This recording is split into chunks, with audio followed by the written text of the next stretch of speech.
अब हम इस स्टेटमेंट के लिए रेगुलर एक्सप्रेशन लिखने जा रहे हैं। तो ये स्टेटमेंट कहती है all words that contain exactly 3 बीज इन टोटल।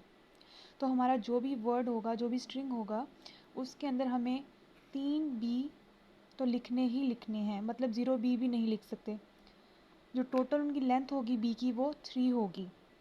तो यहाँ पे सबसे पहले हमने क्या करना है, कुछ हमने स्ट्रिंग्स लिख लेने हैं, कुछ एक्सेप्टेड स्ट्रिंग्स और कुछ रिजेक्टेड स्ट्रिंग्स। फॉर एग्जांपल हमारे पास जो मिनिमम स्ट्रिंग है जो एक्सेप्ट हो सकती है वो है बी बी बी। तो ये हमारे पास एक्सेप्ट हो सकती है।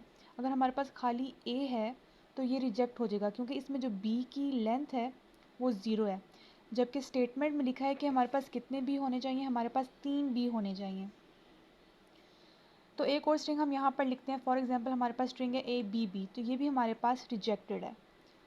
जबकि अगर हम कुछ इस तरह की स्ट्रिंग लिखें ए बी बी बी, तो ये जो स्ट्रिंग है हमारे पास ये एक्सेप्टेड है, क्योंकि इसके अंदर हमारे पास एग्जैक्टली 3 बीज हैं, 1 2 3। तो ये हमारे पास एक्सेप्टेड है। इसके अलावा अगर हम कोई स्ट्रिंग लिखें तो ए बी, तो ये जो स्ट्रिंग है हमारे पास ये रिजेक्टेड है, क्योंकि इसके अंदर एक बी है। तो अभी हमने कुछ स्ट्रिंग अपने पास लिख ली हैं, एक्सेप्टेड भी और रिजेक्टेड भी। तो इससे हमें थोड़ा अंदाज़ा हो गया है कि हमें किस तरह का रेगुलर एक्सप्रेशन डिज़ाइन करना है। तो ये तो हमें पता चल गया कि हमारे पास 3 बी होने चाहिए अपनी स्ट्रिंग के अंदर, ना ज़्यादा ना कम। तो हमने सबसे पहले क्या करना है, एग्जैक्टली 3 बी लिख देने हैं अपने रेगुलर एक्सप्रेशन के अंदर।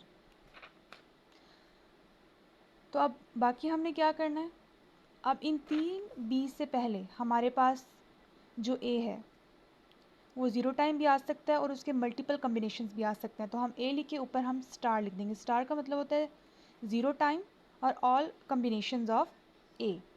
इसी तरह इन 3 बी के बाद भी ए के कितने ही कम्बिनेशंस आ सकते हैं, 0 या फिर मल्टीपल कम्बिनेशंस।